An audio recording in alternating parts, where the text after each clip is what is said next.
Okay, so have you ever, like, woken up and felt totally, completely lost? Like, wait, who am I again? And why am I on a bus surrounded by, mythological creatures? Right. Okay, maybe not that last part, but that's basically Jason and the Lost Hero, right? No memory, on a bus with a bunch of kids he doesn't know, headed for this Camp Half-Blood. Yeah, talk about a rough morning. It's a heck of an introduction to this world, that's for sure. And it's not just Jason, you know? We've got Piper and Leo, too, who, well, they've got their own demigod issues to deal with. Figuratively and literally, right? Especially Leo with that dragon head he keeps dragging around. Yeah, that dragon head, that's not going to be important or anything. But it does make me think of Percy Jackson a little bit, Mm-hmm. except with Romans, right? But then we've got Percy in The Son of Neptune too, and guess what? He's got amnesia too. What are the chances? It's almost like Riordan planned it that way or something. Right. Two powerful demigods, both with memory problems, both on these crazy adventures. Why do you think Riordan did that? I mean, it definitely grabs your attention, right? And that's kind of the point, isn't it? You want to know more, like, what happened? Why don't they remember? Plus, it lets him explore these two different worlds side by side, you know? You've got the Greek demigods at Camp Half-Blood, and then in The Son of Neptune, we're at Camp Jupiter, the Roman version. Oh, yeah, Camp Jupiter. It's totally different, right? Oh, yeah, it's night and day. It's not just a name change. It's like a whole different atmosphere. Think legions, not cabins, eagles instead of owls.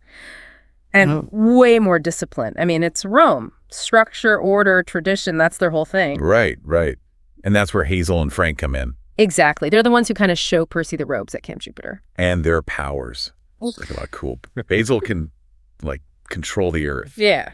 And Frank can shapeshift. Yeah, they're a force to be reckoned with, that's for sure. It makes you wonder, though, right? Right. If you need allies like that, what kind of danger are we talking about? I mean, it's not all fun and games at these camps, is it? Not at all. And it makes Jason and Percy's amnesia, it makes it scarier, don't you think? I mean, they're already vulnerable, right? And they don't even know who they are. And on top of that, you've got this constant sense of danger in both books. I mean, right off the bat, Piper's being watched by a giant Enceladus, right? Yeah. And then there's Leo with that creaky dirt woman haunting him, and Jason having these visions of a Cyclops attack. Like, these aren't just summer camps. These are safe havens in a world that is out to get them. It's like they're trying to solve a mystery, but they're also the missing pieces. Right, exactly. And speaking of mysteries, what about those prophets? Oh, right. Like in The Lost Hero, there's that one about the 7 demigods. Mm-hmm. And it really seems like Leo's got a big part to play in all of it, right? Yeah, and I think that's what's so interesting about how Riordan writes Leo. Because on the surface, he's kind of like the class clown, right? Like goofball with the tool belt. But those prophecies, they suggest that there's a lot more to him than meets the eye. Oh, totally. It's like you never know what seemingly insignificant detail is going to turn out to be super important later on. Mm-hmm. And that reminds me of the Son of Neptune with Percy's quest from Mars. Oh, yeah. To free Thanatos. The god of death. Yeah. Like, how do you even begin to wrap your head around that? See, that's what I love about how Riordan uses mythology.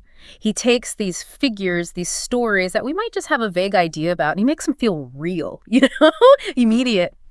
And Thanatos being trapped in that land beyond the gods, talk about creepy. Right. It's like even demigods are afraid of that place. Exactly, which is saying something. So, okay, you've got this quest to free Death himself. You've got this land beyond the gods that sounds straight out of a nightmare. Right.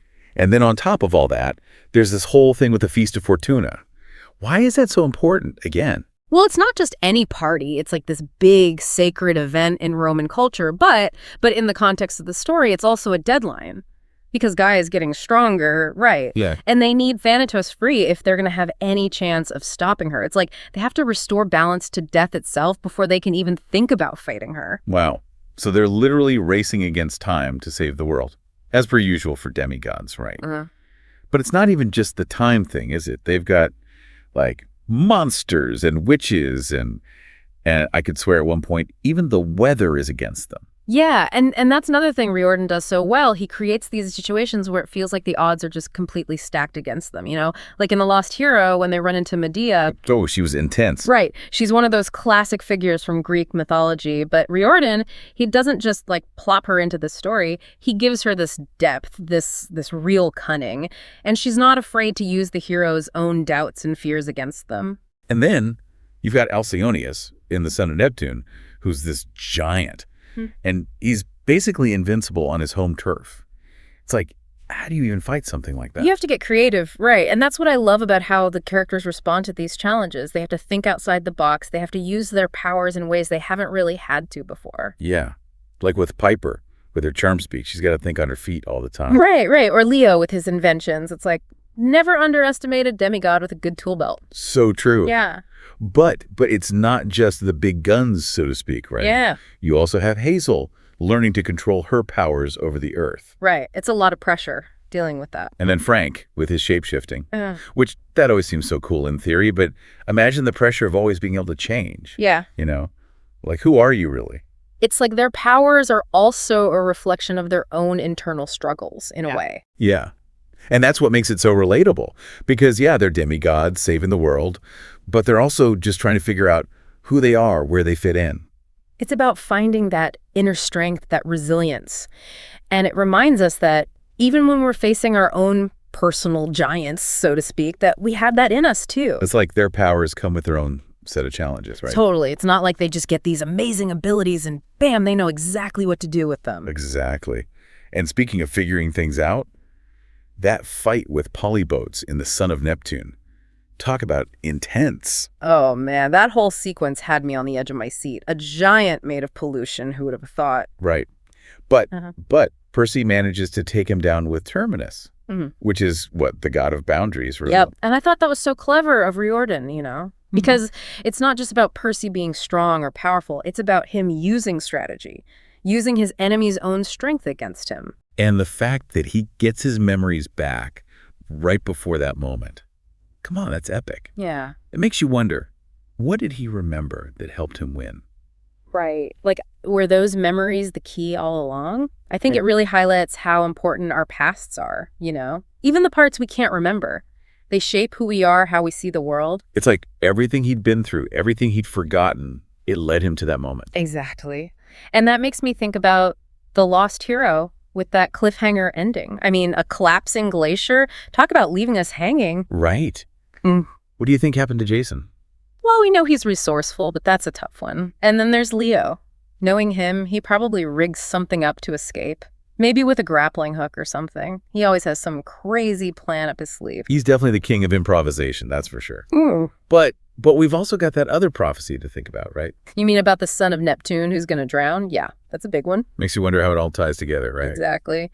And what about the Amazons? Where do they fit into all of this? So many questions. And that's what makes these books so much fun to talk about, right? Totally. Riordan knows how to keep us guessing. But it's not just about the mystery, you know? Right. It's also about these characters. About Jason, Piper, and Leo. About Percy, Hazel, and Frank.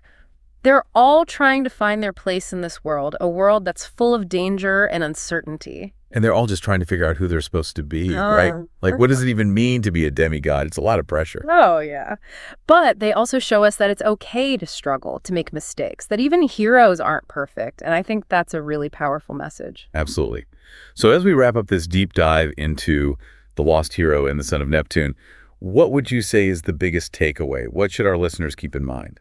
I'd say remember that even when things seem impossible, even when you feel lost and alone, you have the strength to face whatever comes your way. Just like Jason, Percy, and all the other demigods we've talked about today. Find your inner demigod, right? Exactly. Embrace the adventure, face your challenges head on, and never underestimate the power of friendship, a little bit of courage, maybe a handy tool belt, just in case. Words to live by.